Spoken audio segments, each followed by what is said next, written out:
In 1700, Sweden faced a storm like no other. A coalition of Russia, Poland, Saxony, and Denmark launched a coordinated assault, hungry to claw back territories lost over the past 150 years. The attack was initiated by the Saxon-Polish king Augustus II, besieging Riga, Denmark striking Sweden's ally, Holstein-Gottorp.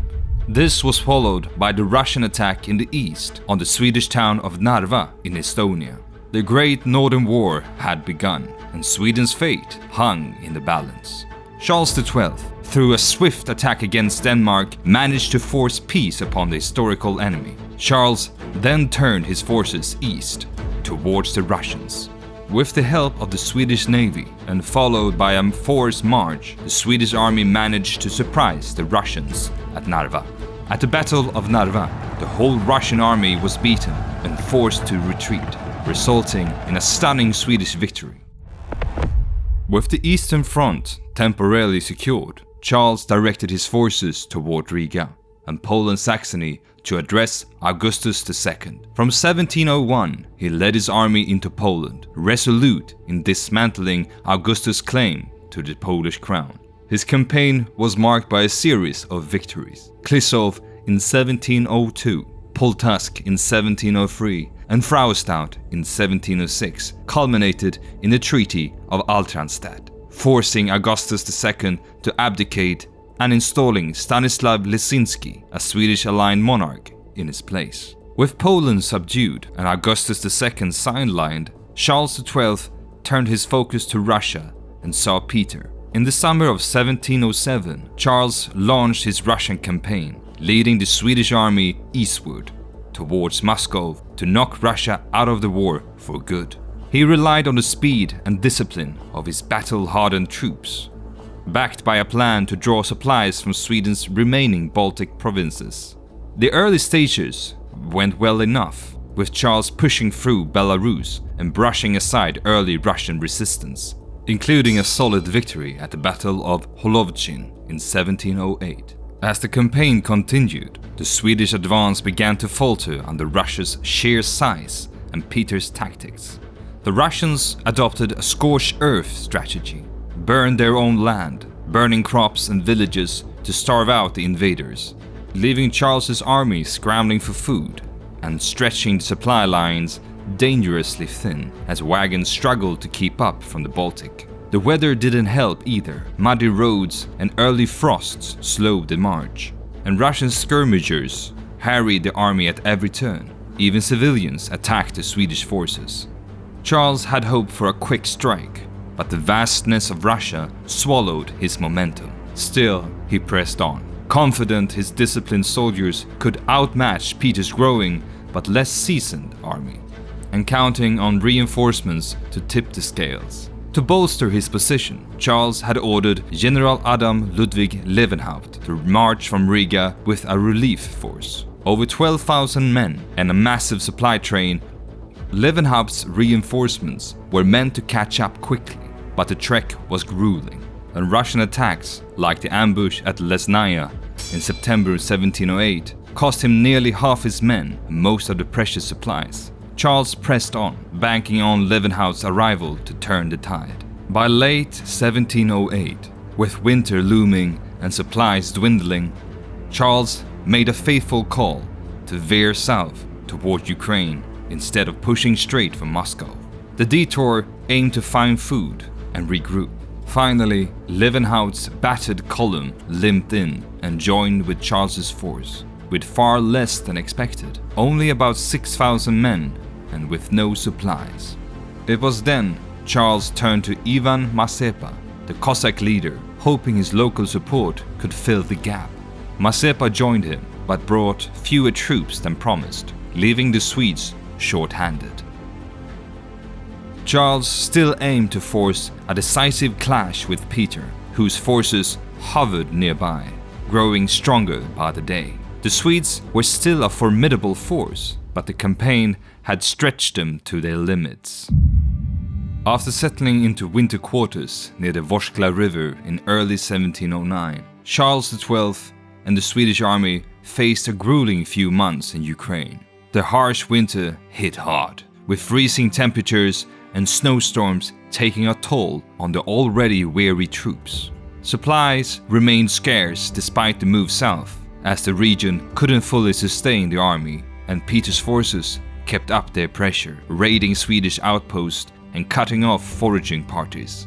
Charles, still set on forcing a showdown with Russia, spent the spring probing Peter's defenses, eyeing the fortified town of Poltava as a potential target. By May, he moved his army closer, laying siege to the town to draw Peter out.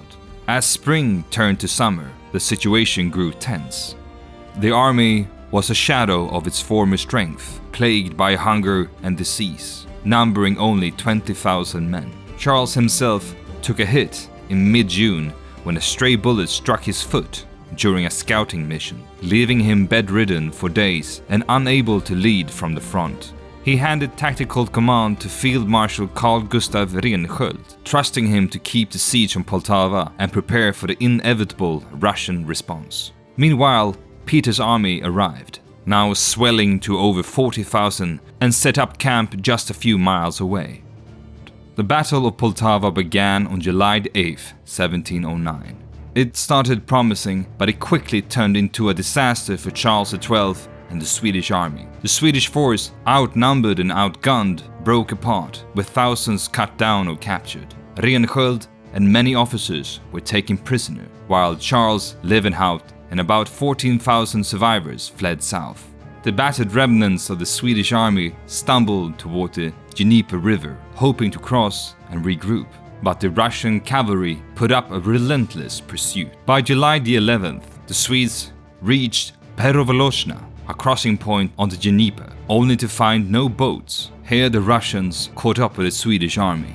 With morale shattered and options gone, Levenhaupt surrendered the bulk of the army to the Russian commander on July the 12th, handing Peter a total victory.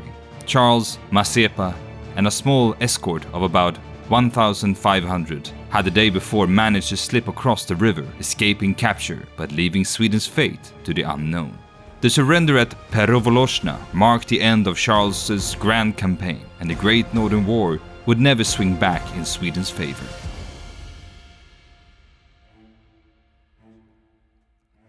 After the disaster at Perevolozhna, Charles XII, hobbled by a wounded foot, led a desperate band of survivors, roughly 1,500 Swedes and Cossacks, toward the Ottoman Empire, a rival of Russia, where he saw a chance to turn exile into opportunity.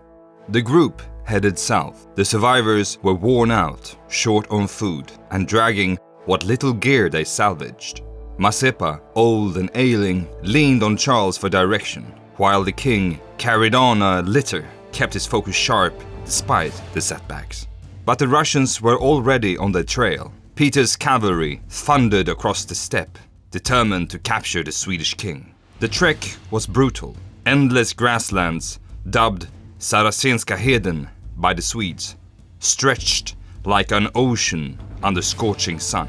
This grassland, that was hot and windy, quickly tired out the horses and soldiers marching. Accounts from the march described how they were tormented by hunger, heat and thirst. The weak and wounded suffered most gruesome deaths.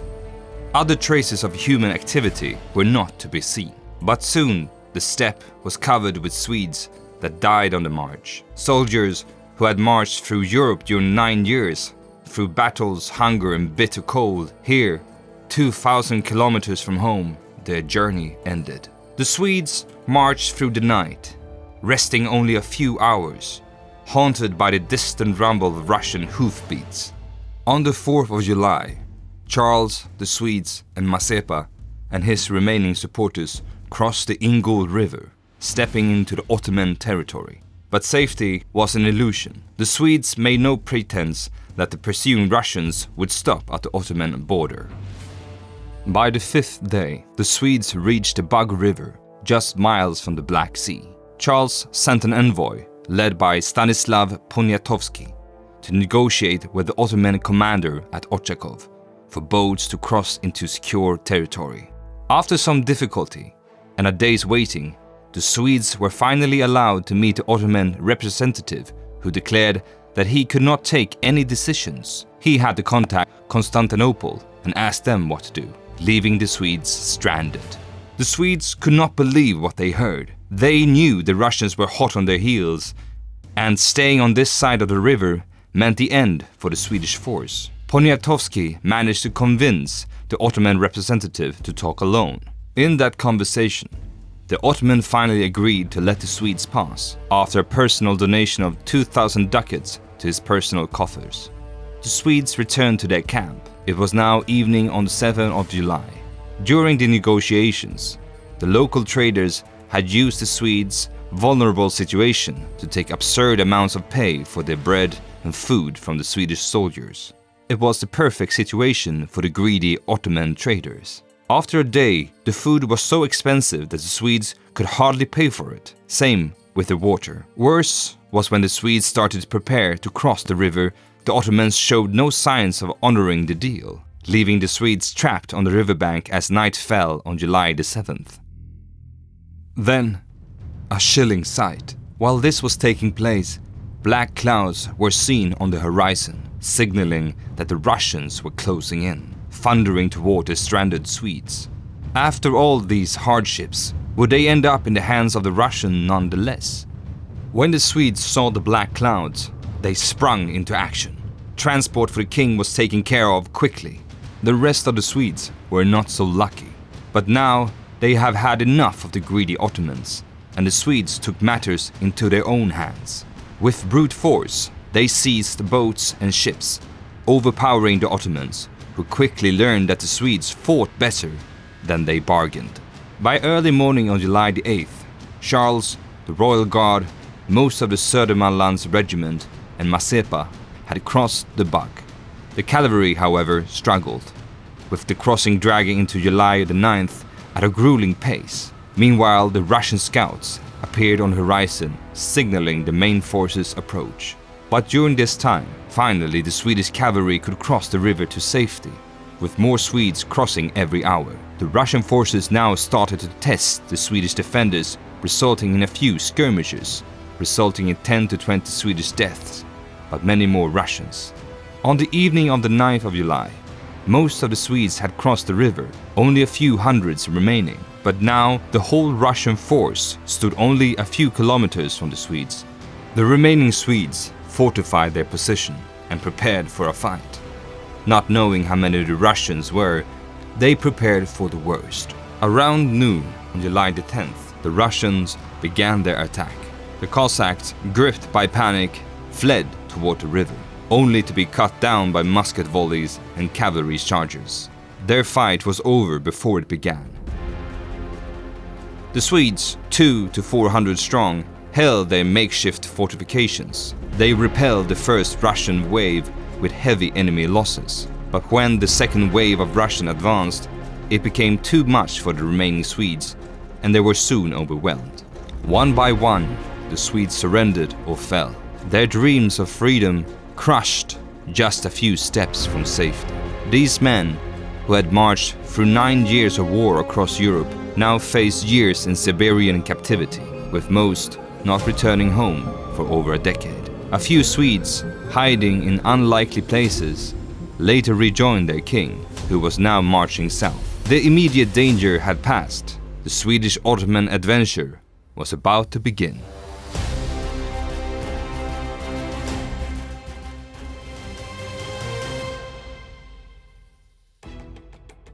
In July 1709, Charles XII and his men were welcomed by an Ottoman envoy with lavish gifts.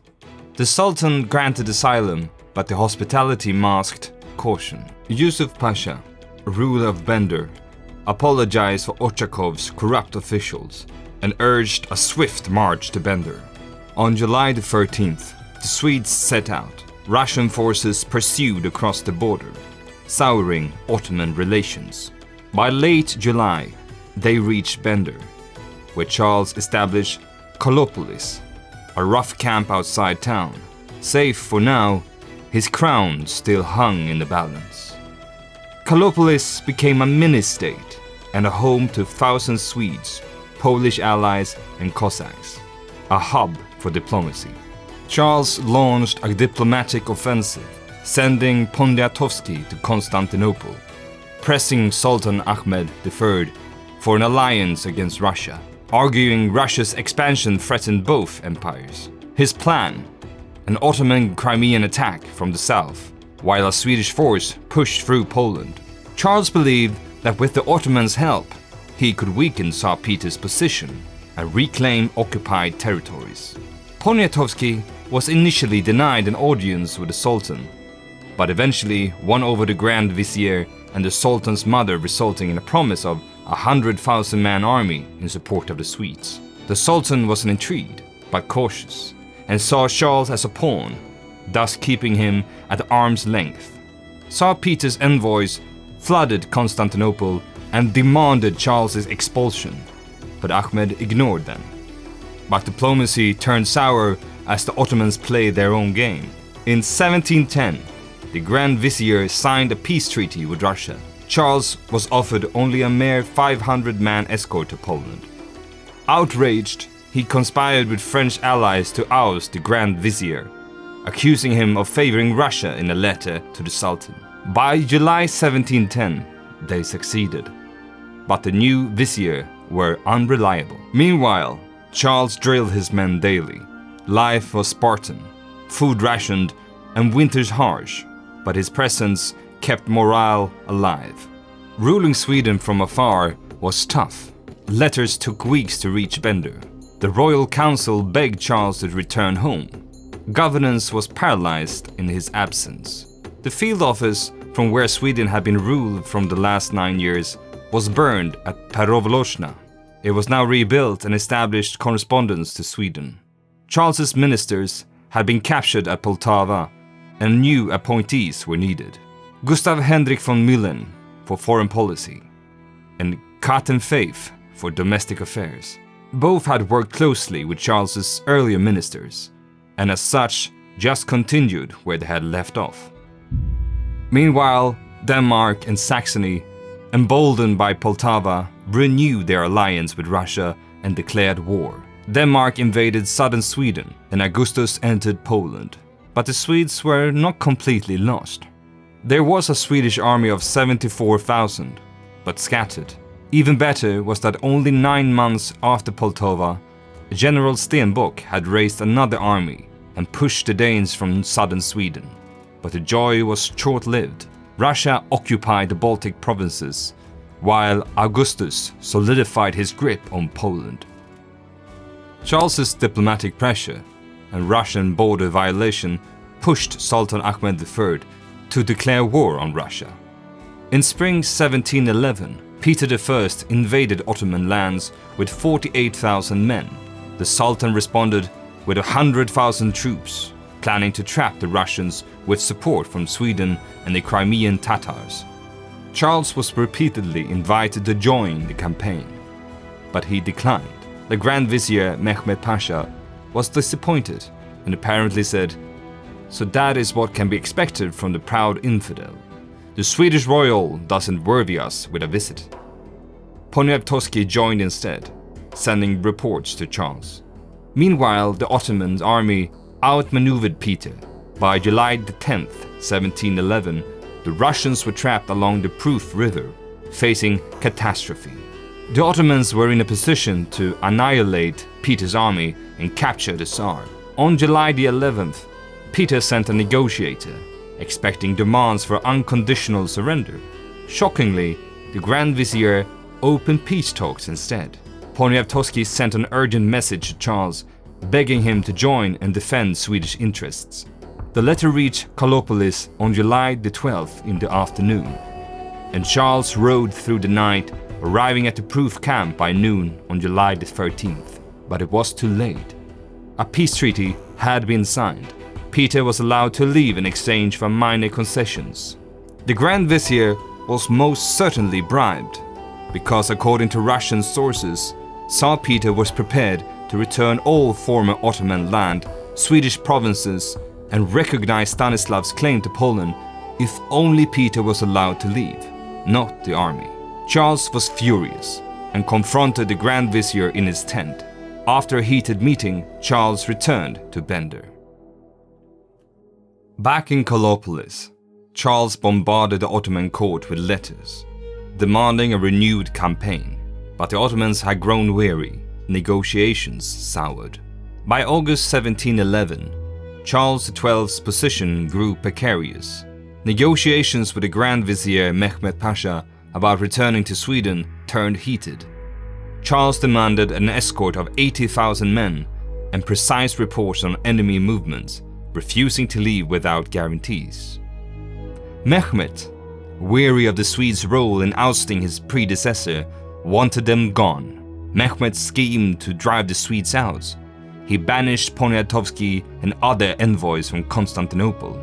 Translators vanished, and Swedish diplomats were arrested en route. Sensing betrayal, Charles doubled down, increasing his demands.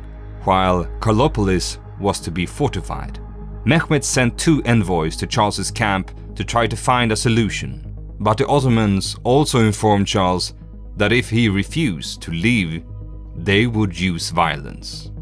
Charles retorted that the Ottomans should choose their words carefully. The next day, the envoys returned with a large force of Janissaries, met by Charles and 400 dragoons, but both sides withdrew without conflict. In the fall of 1711, the Ottomans declared war on Russia, demanding treaty compliance, but English and Dutch diplomats mitigated peace talks and a new peace was signed. The Tsar now honored the peace and was given 3 months to withdraw his troops from Poland. Charles warned the Sultan that Russia would betray them again, but Russian and Saxon diplomats worked tirelessly to undermine him. However, Ottoman-Swedish inspections showed Russia hadn't fully withdrawn from Poland, prompting another Ottoman war declaration. And finally, Charles could put an army of his own into the plans. General Stenbock landed in Pomerania. Peter now faced pressure in 2 theaters. Charles also received a lucrative proposal from Prussia. Let Augustus rule Poland, and there would be a Swedish-Prussian, Saxon-Polish alliance against Russia. Charles rejected the proposal, distrusting Augustus and prioritizing Stanislav's support and Ottoman relations. Then it all fell apart. In August 1712, Stenbock's army ran out of supplies after the Danish navy cut off supply lines. The Polish and Swedish forces under von Krasov and Stanislav were scattered, and the Russian army advanced on Stenbock. Despite a victory at Gadabush, Stenbock was eventually forced to surrender. A campaign in Poland was no longer viable. Then came a darker revelation. Intercepted letters exposed a plot. Ottoman officials, working with Augustus, planned to hand Charles over under the guise of an escort, and at the Polish border, they would turn him over to Augustus.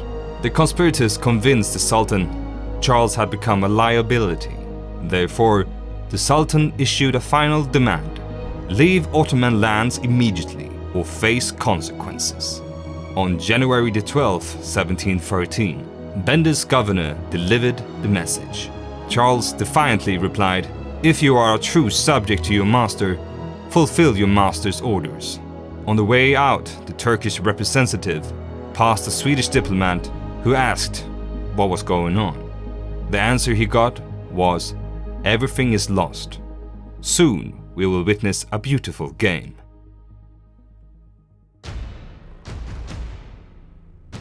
The following day, after the meeting with Charles, hundreds of Janissaries encircled the Swedish camp, blocking all provisions in a bid to starve out the king and his men. But Charles, unyielding, refused to bend. He ordered Kallopolis to be fortified with whatever could be scavenged: barrels, planks, earthworks, while personally leading daring raids to seize food, sometimes bribing Janissaries to slip supplies through. Kallopolis, grown over 4 years into a sprawling settlement of 1,000 Swedes, stood defiantly on a bend of the Dniester River. At its heart was the royal house, a long, narrow, yellow-finished building, 40 meters in length, with wings at each end. One was the king's personal quarters. The other was von Düben's quarters. Between the two wings was the Great Hall, that served as the king's dining area and a place of worship.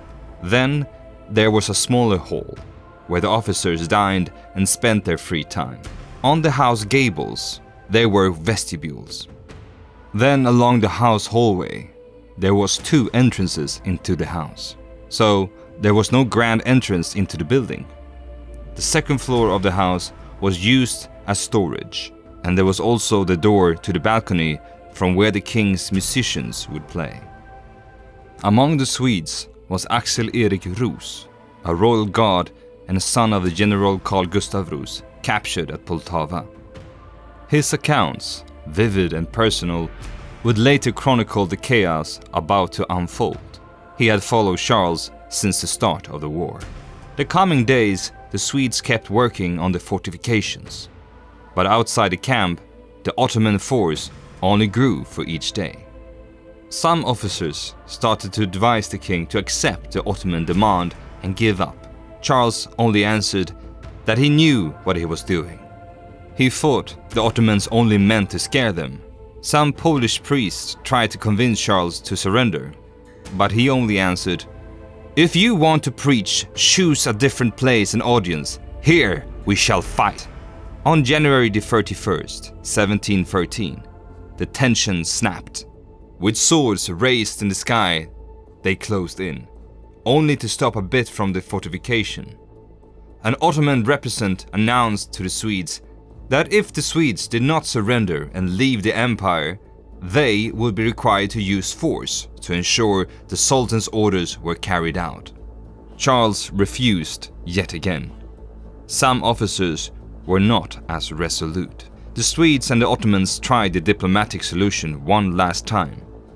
The negotiations ended in a heated dispute between the representatives, insulting each other. Thus, the diplomatic solutions had failed for the last time. The Ottomans, enraged, struck back. Their war music filled the air, answered defiantly by the Swedish trumpet from the royal house balcony. The Ottomans, provoked by the failed talks and this musical defiance, opened fire. Artillery shells slammed into the royal house, killing one of the Swedish musicians in a brutal opening salvo. Yet, a flicker of honor paused the assault. Some Swedes convinced a large portion of the Ottoman troops that attacking their guests was a grave dishonor. When the order to attack was given, nothing happened. Instead, the Ottoman officers marched toward their commander and protested, some even accusing their commander of falsifying the Sultan's orders. This led to the Ottoman force to stand down for the day and retire for the night. But during the night, the rebellious officers were arrested and replaced by loyalists. In the morning of February the 1st, the commander read the Sultan's orders aloud, then letting each officer verify their authenticity. The commander now added a tantalizing promise. Whoever captured Charles, dubbed Ironhead by the Ottomans, would earn a vast reward, but the king must not be harmed. That morning, 50 Janissaries entered the camp, swearing on their faith to escort Charles and his men safely anywhere. They met the king, but the talks were brief. Enough was enough. Now it was time to make Charles leave, no matter if he wanted or not. On February the 1st, 10,000 Ottoman troops, 10 times the Swedish numbers, prepared to crush Charles XII's defiance. As Ottoman war drums and music thundered, signaling the attack, the Swedes inside the royal house held their morning sermon, a fleeting moment of calm. At 1 p.m., it was interrupted by the Ottoman artillery, their first shots deliberately high, a final warning. Charles, unfazed, donned his simple uniform, adorned only with an otterskin hat, and armed himself with a sword. Everyone was ordered to their pre-designated post and prepare for a fight. Accompanied by officers, including Royal Guard Roos, Charles surveyed the defenses. The Ottomans stormed the camp, swiftly breaching the outer perimeter. Swedish morale crumbled. Many Caroleans, weary from years of exile, laid down their arms and surrendered. Charles, spotting the collapse from horseback, bellowed, "Those who still have courage and loyalty, follow me!" Nonetheless, after a while, there was not many Swedes left to fight. The Ottomans pressed deeper, spotting Charles commanding from his horse. A group charged, eager for the reward promised for capturing the Iron Head. Charles, with deliberate calm, turned and rode slowly toward the royal house, keeping just out of reach. A few janissaries caught up, grabbing at him, but Charles slashed with his sword, felling attackers as a musket shot grazed his cheek, leaving gunpowder burns. Charles broke free, reaching the royal house's entrance. An officer shouted to Roos that the king was hit. Roos fought through the Ottomans' ranks to reach the royal house and Charles, arriving just as the king did. Roos immediately grabbed Charles and tried to drag him into the house and asked the king to step inside, but Charles did not want to leave the field of battle just yet. He said, "I want to stand here and see what the Turks will do." Roos pleaded again, but Charles stepped toward the enemy. Roos now acted decisively, and in despair, Roos seized Charles's belt, dragging him back into the royal house and to safety. While Roos was dragging the king, Charles instead removed his belt and continued advance towards the enemy. Roos regained his stance and yet again grabbed the king, now with a much more firm grip, and yelled, "I'm not letting His Majesty go." Two Caroleans standing in the house saw how exposed Charles and Roos were. They joined Roos and they managed to drag the king into the royal house. All the while the king was trying to get loose and advance. The door was slammed shut and Roos exhaled. The king was finally safe, for now. Inside the house along Charles, there were 50 to 60 Caroleans. Cannonballs and gunfire pounded the house, but Charles remained eerily calm, while Roos, visually stressed, trying to figure out what to do. Charles grabbed Roos and two officers, opening the door to the small hall where janissaries plundered amid a chaotic melee with royal guards. Charles immediately entered the fight, joined by the soldiers who entered with him. There was fierce fighting. Charles struck down two janissaries by pushing his sword through them at the same time, while a third rushed at him. Charles got his otter hat cut off by the Turkish sword that he just in the right minute managed to parry with his left hand. Then another janissary joined the fight against the king, trying to capture him to get the reward.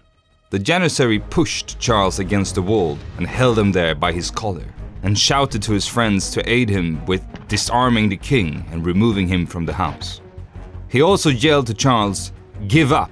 Charles did everything to try to get free, but the janissary held a tight grip around his prize. Amid the chaos, Charles spotted a cook wielding a pistol and ordered him to fire at the janissar. The cook fired at point-blank range at the back of the head of the janissar, splattering his head all over the room.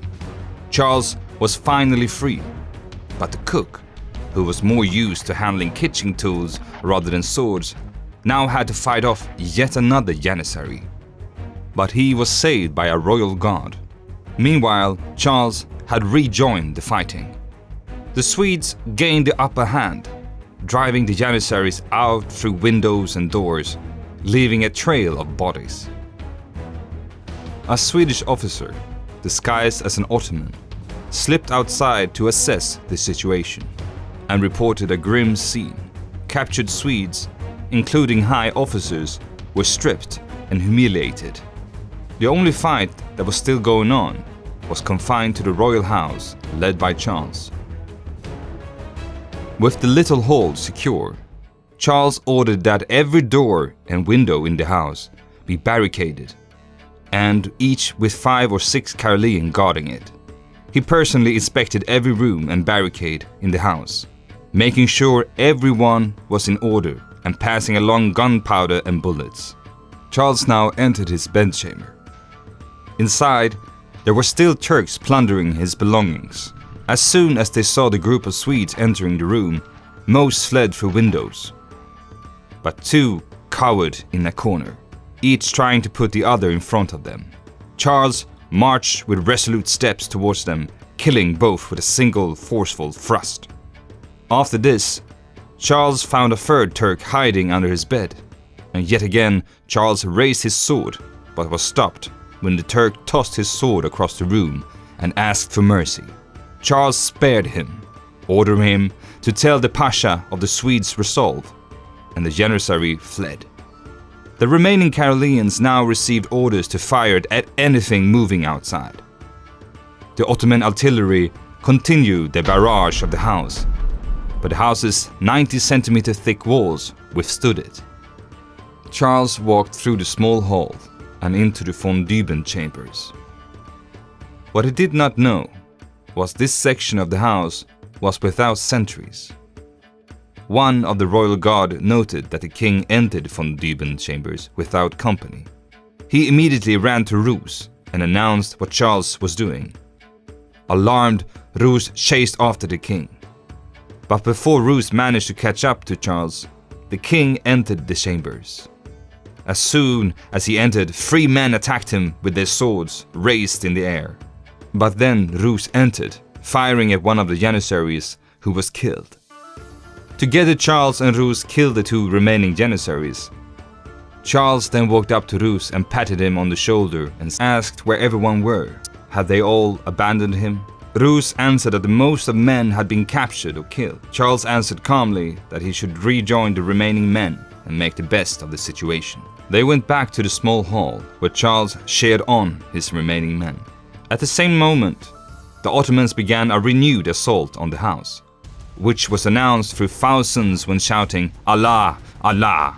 The Janissaries tried to enter the house through the newly barricaded windows, but through great difficulty, the Swedes managed to hold them out, and outside piles of bodies started to form along the windows. The assault was fought off, but as soon as the Swedes loaded their weapons, the Ottomans were at them again. Now, the Janissaries used carts and other debris to shield themselves from the Swedish bullets. This time, they slowly advanced and fired back at the Swedes. The Swedes now held their fire. As soon as the Janissaries reached the house wall, Charles ordered fire, and the Swedes fired a huge volley. The tactic worked, as the sheer scale of the volley resulted in the Janissaries' retreat. But then, the second wave behind the fleeing advanced. They were also met by a joint volley from the Swedes. As the fighting continued, the Ottomans' command realized that the Swedes would not surrender. Therefore, the Ottomans escalated, firing hot shots to burn the Swedes out. But it resulted in no fire, only a few smoking holes in the roof. Soon, the Janissaries started to shoot fire arrows on the roof. Now, it had their wanted effect, and the fire quickly took hold. The Swedes did not notice this until smoke started to pour out into the halls where they were standing. But then they sprung into action. Charles, with Roos and a few men, raced to the attic to fight the fire. Somewhere above the Great Hall, they tried to stop the fire from spreading, but the Ottomans noticed what they were doing. So they fired bullets at the desperate Swedes.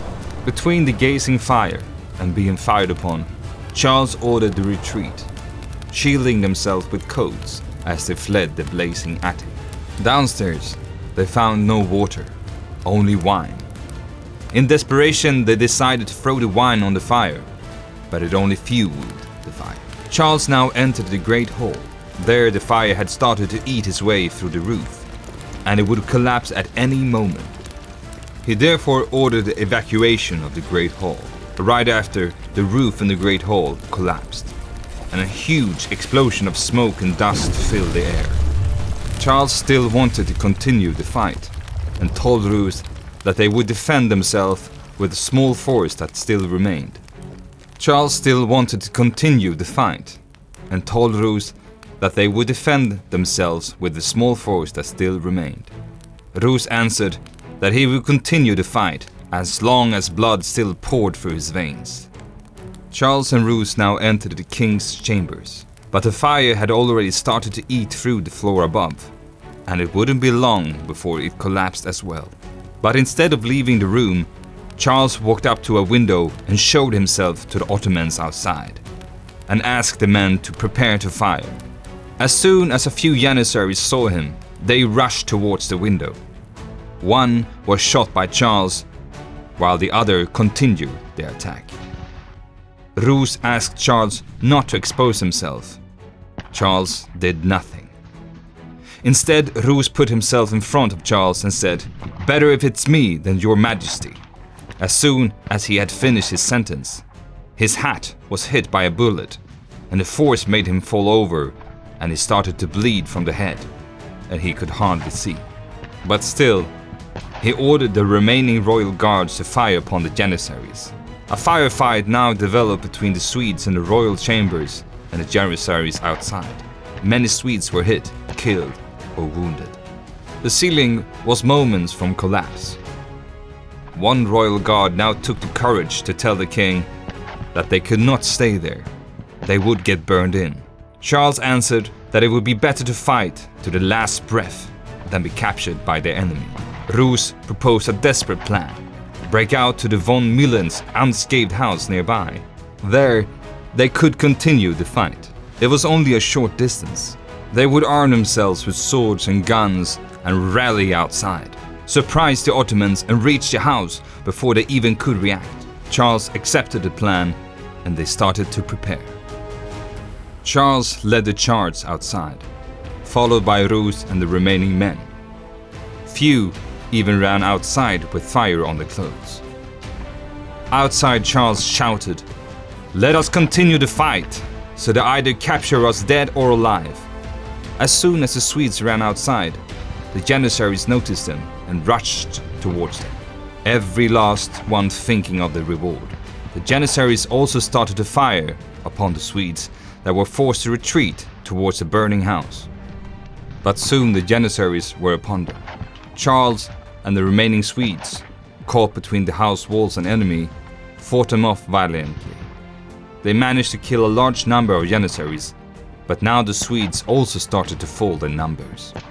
Charles now ordered that they should make a breakout for the Fife house, and they started to run. After a few meters, Charles tripped on his own spurs and fell face down into the ground. Seconds after, Janissaries were over him.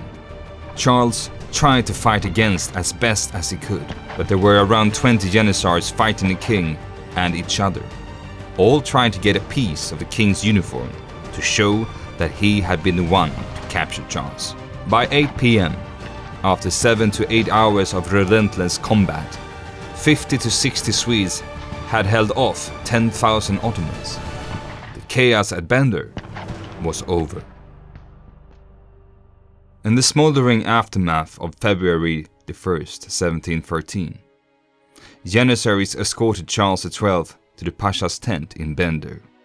Bloodied and wounded, the king stood defiant, greeted with respectful bows. The Pasha offered rest, but Charles remained standing, his dirty uniform a badge of honor. What happened was quite beautiful, the Pasha said, and he also said that he was sad that Charles had forced him to treat a king in such a way. Their exchange, laced with strained compliments, ended swiftly. Mounted on a richly adorned horse, Charles was escorted with all grace and luxury to the Pasha's palace in Bender. There, he declined a lavish meal, sipping only water before collapsing on a couch and falling asleep. The next day, Charles was joined by a few officers. Charles learned the grim fate of his captured Swedes. Most were stripped of valuables, some forced to pay ransoms. Women in the camp faced worse horrors. One Livonian servant was repeatedly raped. Charles, still in his battle-worn uniform, vowed to begin diplomatic efforts to free them, urging his envoys to act. His officers reported that the Janissaries now called him mad. "Tell them I'd rather be mad than a coward," he retorted. Days before the chaos, Sultan Ahmed III ordered the attack on Charles halted, but the command arrived too late. Eager to make amends, the Sultan ordered the most Swedes brought back from the captors and returned to Bender. Swedish envoys capitalized on European rumors of Ottoman mistreatment, pressuring the Sultan to purge those responsible. Fearing damage to his French alliances, Ahmed III sacked the Pasha of Bender, Crimean Khan Devlet Yurey, Grand Vizier Soliman Pasha, and several high officers. Charles saw a fleeting chance to rally an Ottoman army against Russia, but the purchase didn't restore his influence. The Ottoman court, weary of Russian peace talks and Habsburg threats, cooled their attitude toward Charles. Stanislav Leszczyński's flight from Poland and Stenbock's surrender at Tönningen in 1713 weakened Charles's leverage, making him a liability to the Sultan. Despite the Sultan's leniency, Charles was urged to leave. True to form, he refused. The chaos in Bender, claiming 12 to 30 Swedes and a few hundred Ottomans, was a mere skirmish. Charles later quipped, "It was too much for a jest, too little to be serious." Its legend grew, fueled by accounts from Axel Erik Roos and the others, who sketched the battle's layout. In Europe, tales exaggerated the Swedes' body count, painting Charles as a heroic martyr. 3 days after the skirmish, Charles fell ill, his leg injured from his fall. Bedridden for weeks, he remained in high spirits. By February 6, he was moved from Bender, initially toward Thessaloniki, but instead he ended up in Demotika. Unable to stand for 11 months, Charles lingered in the Ottoman Empire.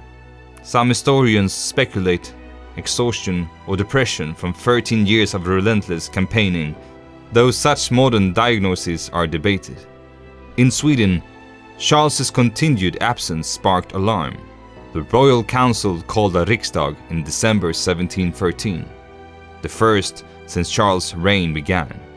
They also dispatched a colonel to Demotika to urge Charles's return. After heated talks, Charles agreed. On September 20th, 1714, he left for Sweden. On November 11th, he reached Stralsund in Pomerania. Europe buzzed with news of his return. Stockholm fired 115 cannon shots in celebration. The chaos forged Charles's myth as the unyielding Ironhead, but his exile's end was just a new beginning. In Stralsund, Sweden's warrior king faced a fractured empire and a war far from won. What would he do next?